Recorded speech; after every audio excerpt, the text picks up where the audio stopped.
propuestas legislativas. En este bloque tendremos a 3 invitados que plantearán su oferta política en relación a cómo mejorar la administración de justicia en nuestro país. Una reforma profunda, todos coincidimos en ello. Empezamos presentando a nuestra primera invitada, a Jenny Vilcatoma, candidata con el número 2 por el partido Fuerza Popular. Bienvenida. Presentamos también a José Bendezú, candidato con el número 1 al Parlamento Andino por Perú Libertario. Bienvenido. Gracias, buenas tardes. Y a Edwin Espinosa con el número 10 por el Partido Humanista Peruano. Bienvenido. Bienvenidos todos y todas.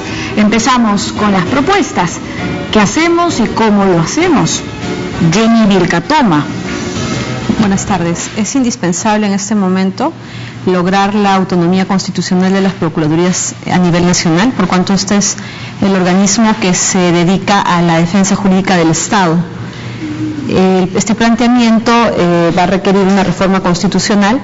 Se hace también con la observancia que un procurador deje ya de ser nombrado como un cargo de confianza del presidente de la República, como viene siendo así hasta el día de hoy, y tenga exigencias altas y este sea alcanzado bajo un concurso público con exigencias de nivel profesional, de experiencia y sobre todo que ese profesional reúna los requisitos en la idoneidad en el cargo de procurador. Eso fundamentalmente, toda vez que la corrupción, como usted lo ha dicho, está generalizada en todo el sistema y se requiere de procuradores autónomos que puedan ejercer sus funciones de manera libre, no solamente cuando se trata de corrupción que podemos imputarle a un gobierno saliente, a la oposición, sino sobre todo cuando existe un gobierno vigente y poderoso, ya que tenemos hechos lamentables como antecedentes en el caso de la doctora Julia Príncipe en relación a su despido arbitrario. ¿Alguna reforma más? Sí, es necesario que a nivel del Ministerio Público y del Poder Judicial, siendo estos entes autónomos, el Poder Judicial un poder del Estado y el Ministerio Público un organismo constitucionalmente autónomo, se requiere que los titulares de estas dos entidades elaboren planes urgentes para identificar los focos de corrupción y erradicar los focos de corrupción. Una propuesta que plantearíamos desde el Congreso sería penalizar aquella omisión de un fiscal en atender una denuncia por el turno.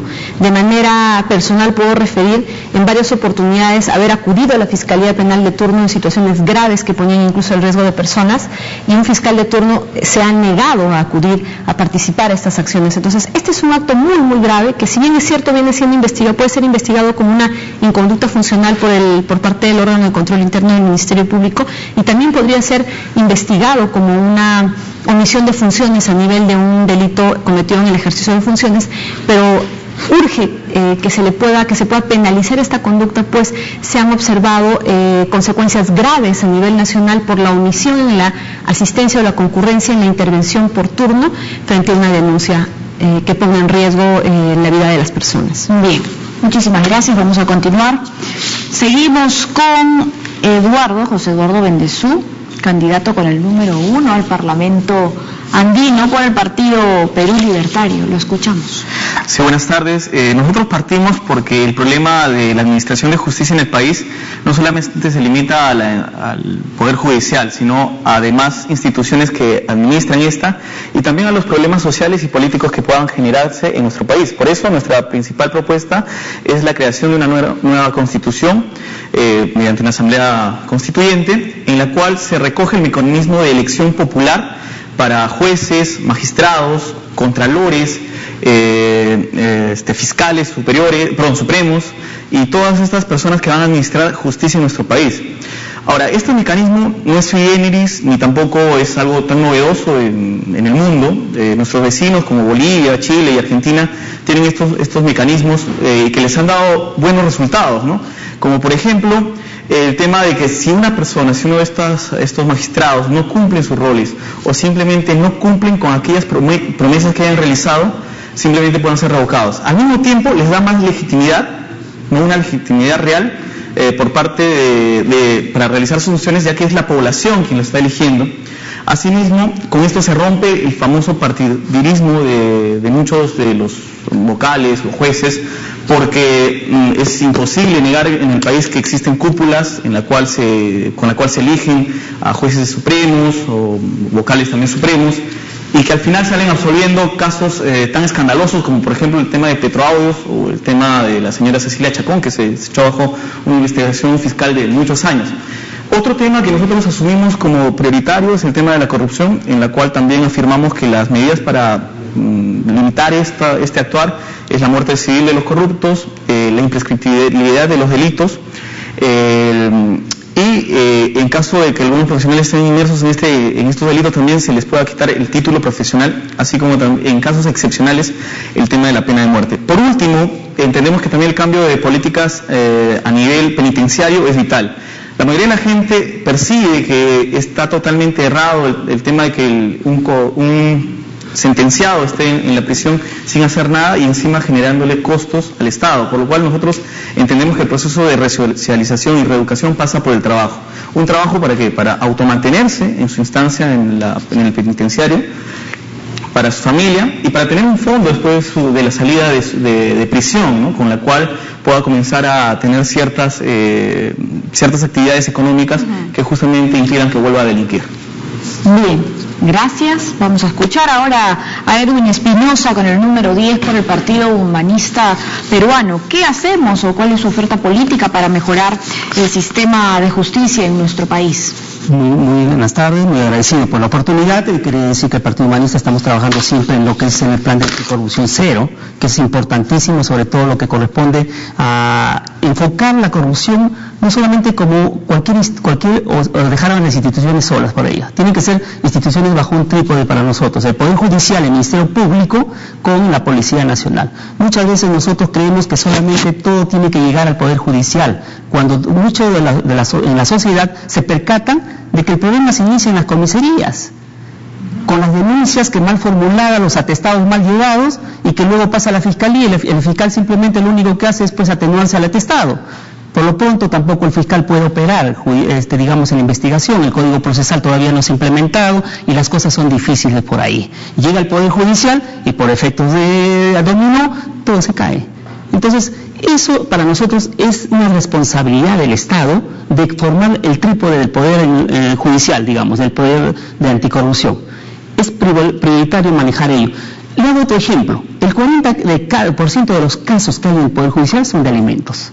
Se han dado modificaciones de ley. Tenemos la última ley, que es el 28439, por ejemplo, que no se requiere la firma de abogado, puede impulsarle la madre. Pero yo le pregunto, y le hago un ejemplo.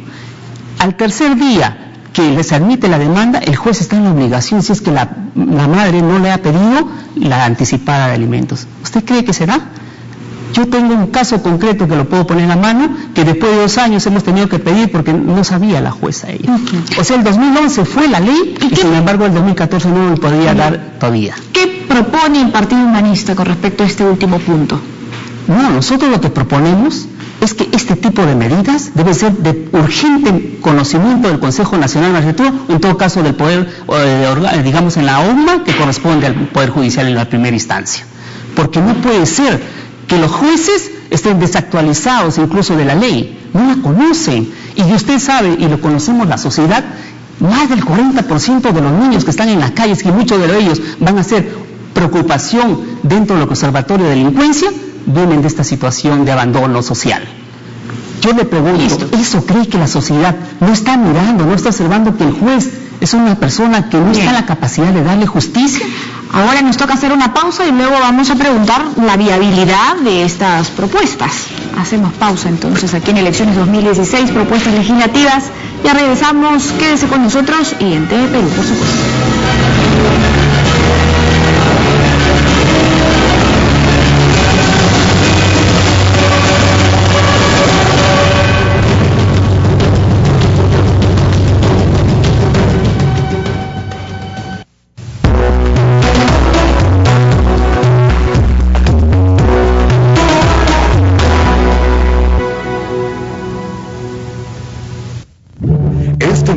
Vuelve la función de la palabra. Yo le pregunto, El poeta latino Propercio decía: basta amar para dejar de ser libre. ¿Usted cree que es así? La libertad no se pierde en el amor, sino al contrario, se enriquece, porque una persona que ama y es amada es una persona que puede ser más libre que la persona que es solitaria. La función de la palabra, este miércoles a las 10 de la noche, solo por TV Perú, mucho más que ver.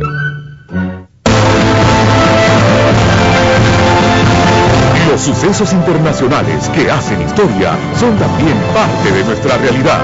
Por eso, TV Perú Mundo es el único noticiero de la televisión peruana donde el análisis de cada hecho es nuestra prioridad. Junto a los mejores analistas y el más destacado equipo de periodistas, te invitamos a comprender con nosotros lo que sucede en el mundo. De lunes a viernes a las 6 de la tarde, Josefina Tausen, Oscar Vidarte, Francisco de la Hunde y Farid Cajat. TV Perú Mundo. Y solo aquí, en TV Perú. En información, mucho más que ver.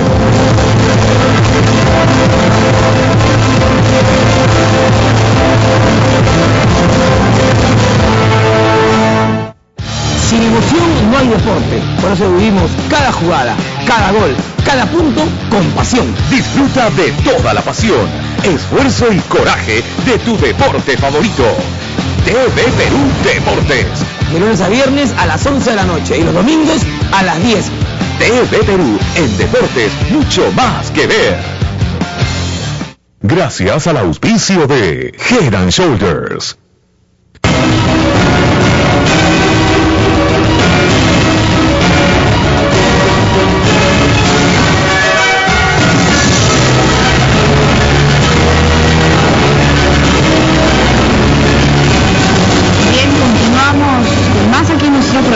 Elecciones 2016, propuestas legislativas.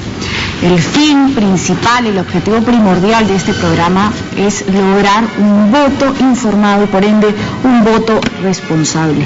Seguimos entonces con nuestros invitados. Vamos a escuchar a continuación a Jenny Vilcatoma, ex procuradora anticorrupción, como todos saben, con el número 2 por el partido Fuerza Popular. Nos habló de que un procurador no puede ser un cargo de confianza, ¿verdad? Que hay que garantizar esa autonomía. ¿Cuál sería la reforma? La reforma es que un procurador deba ser nombrado por un ente autónomo, como por ejemplo el Consejo Nacional de la Magistratura, que viene evaluando y nombrando a jueces y fiscales. ¿Qué factores debería reformar ese Consejo Nacional de la Magistratura, que es una propuesta de otros partidos políticos? Por supuesto que sí. Lamentablemente, las instituciones del Estado en este momento se encuentran debilitadas y cuestionadas por la impunidad que se está generando respecto a los actos de corrupción en el Ministerio Público, en el Poder Judicial, en el Consejo Nacional de la Magistratura, en el Congreso de la República. Todas esas instituciones en los últimos años se han visto cuestionadas por su accionar. Entonces, el Consejo Nacional de la Magistratura también merece una reforma urgente, porque recae sobre el Consejo Nacional de la Magistratura la gran responsabilidad de nombrar jueces y fiscales, que son precisamente aquellos que vienen siendo cuestionados a nivel nacional por sus decisiones respecto a casos emblemáticos o respecto del caso más simple hasta el más complejo.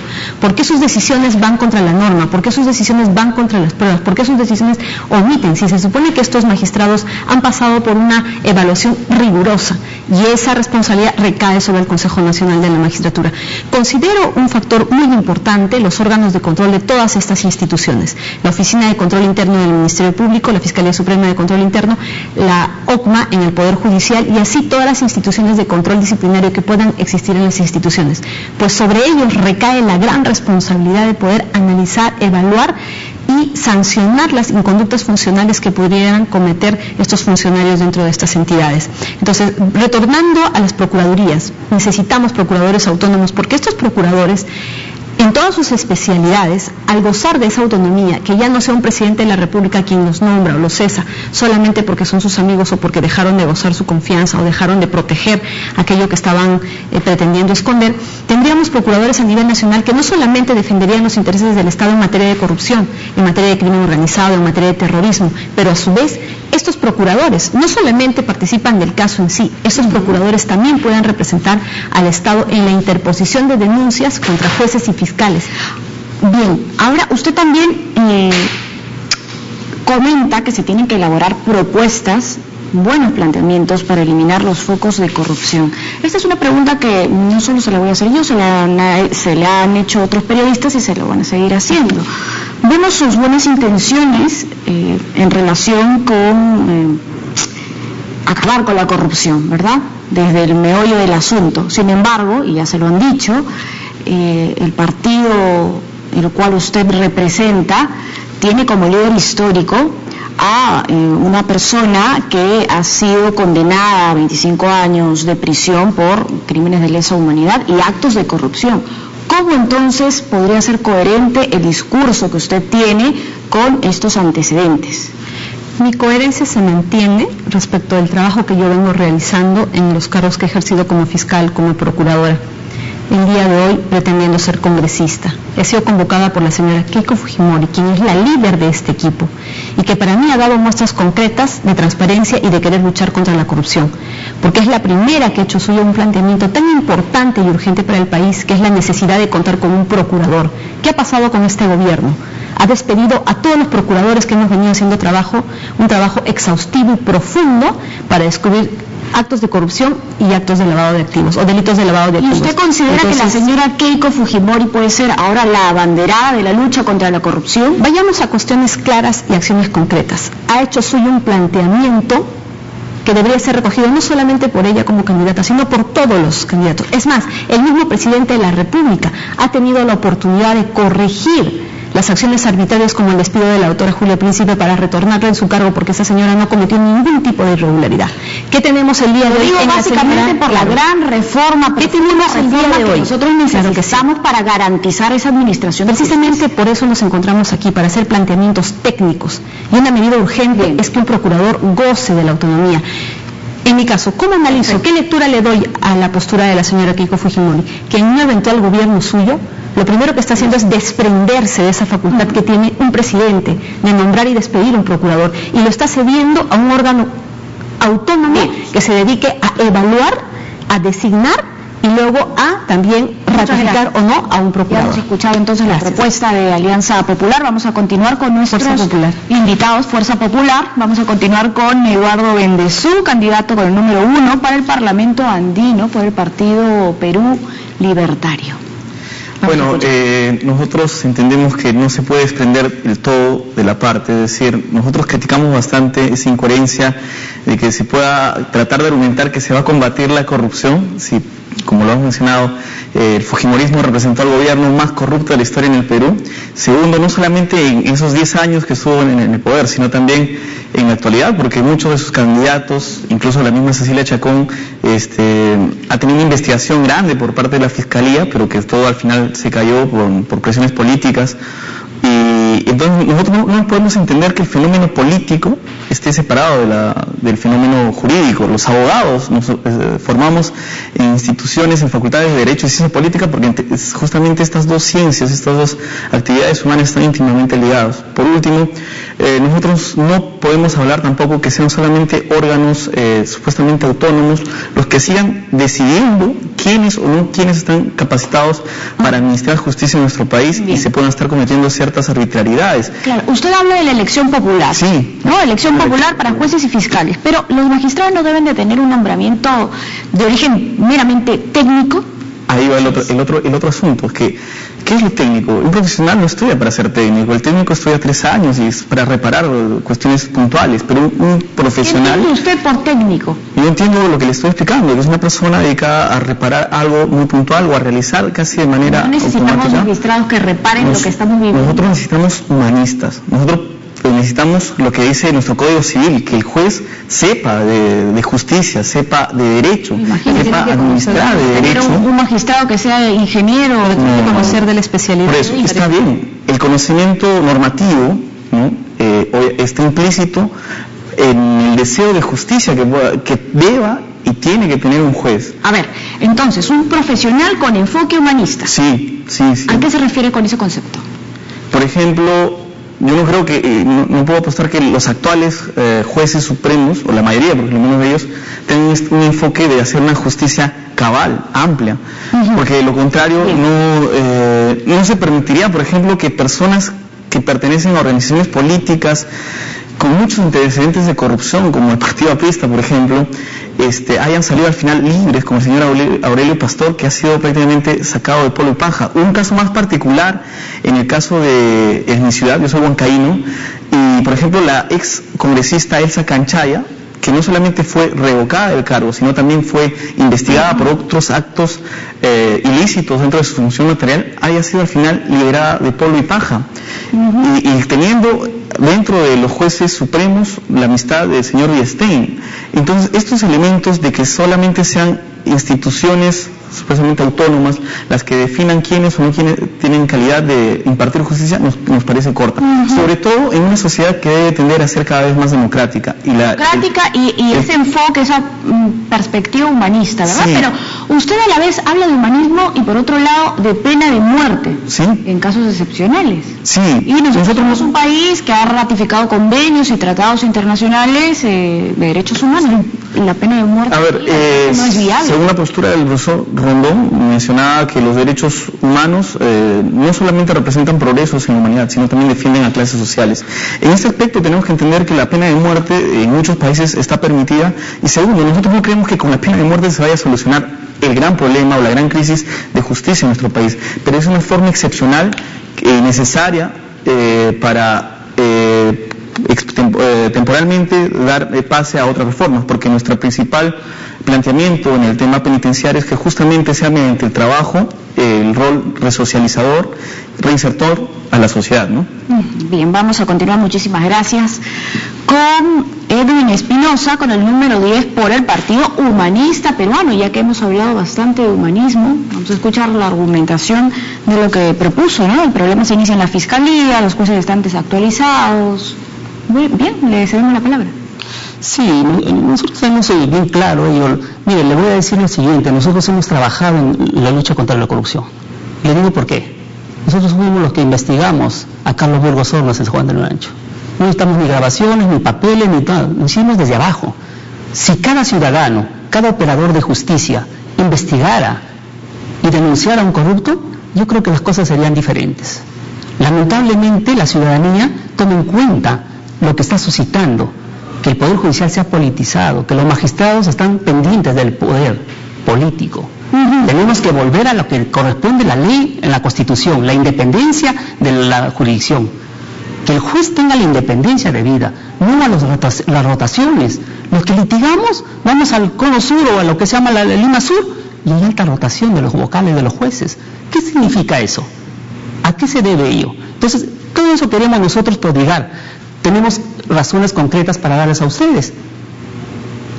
El artículo 41 de la Constitución, en lo que es la declaración jurada de hoja de vida en la función pública, dice que se debe declarar las declaraciones juradas de bienes y rentas al inicio, durante y al cese. Y nosotros queremos ir más. ¿Por qué no hacemos una variación y todos conjuramos a que sea hasta 10 años de haber cesado, aunque sea una vez al año?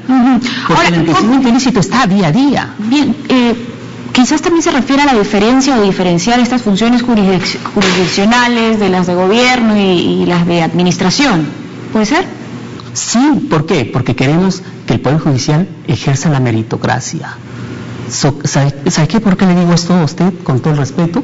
Porque deben provenir de las universidades los mejores estudiantes con vocación de justicia y no ser aquel que busca un encuentro de trabajo. ¿Y cómo usted puede garantizar esa vocación, esa transparencia de los profesionales? Porque nuestras universidades tienen que repotenciarse de lo que se llama la deontología. ¿Cuánto va a tardar ese repotenciamiento? Exactamente, por eso que si no empezamos ahora, si los partidos políticos que llegan al poder, quien sea, no tienen la cabalidad de juntar a los buenos juristas, ¿por qué los juristas no postulan a las altas esferas de la magistratura? ¿Por qué no postulan al Tribunal Constitucional? ¿Por qué no postulan al Jurado Nacional de Elecciones? Tenemos que interrogarnos por qué. Porque saben o creen que hay un maltrato político. Ahora, ¿no estará de acuerdo entonces con que jueces y fiscales tengan una afiliación a determinada agrupación política? Se lo he preguntado a otro candidato, o una vinculación directa con un partido político. Mire, los operadores jurídicos nosotros desde la universidad hacemos política. Pero eso todos hacemos política. Exactamente, muy bien. Pero eso no significa que tengamos una bandera política partidaria. Tenemos que tener ya la independencia, porque el Estado somos todos, no es de un partido político ni una vena política. Bien, muchísimas gracias. Ya hemos escuchado a nuestros 3 candidatos, 3 entrevistados. Usted tiene ahora la decisión, la responsabilidad de emitir un voto informado. Vamos a despedirnos de Jenny Vilcatoma con el número 2 por el Partido Fuerza Popular. Muchas gracias, muy agradecidos. Gracias también a Eduardo Bendezú con el número 1 al Parlamento Andino por el Partido Perú Libertario. Muchísimas gracias también. Y finalmente Edwin Espinosa con el número 10 por el Partido Humanista Peruano. Muy agradecidos por sus intervenciones, por su presencia. Nosotros seguimos invitando a todas las fuerzas políticas para que puedan venir sus candidatos y puedan presentar planteamientos con argumentos y con fundamento, por supuesto. Voy a dar un dato preocupante del Instituto de Estudios Peruanos, el IEP, que acaba de publicarlo, ¿no? Peruanos creen que la corrupción está generalizada, pero que no les afecta directamente. Consideramos, lamentablemente, que no es el primer problema o el número 1, el problema más grande, más duro de nuestra sociedad. Se ha normalizado la corrupción y hasta hay resignación al respecto. Cambiemos el chip. Bien, mañana nos vemos con otro tema más aquí en Elecciones 2016, propuestas legislativas. Chao.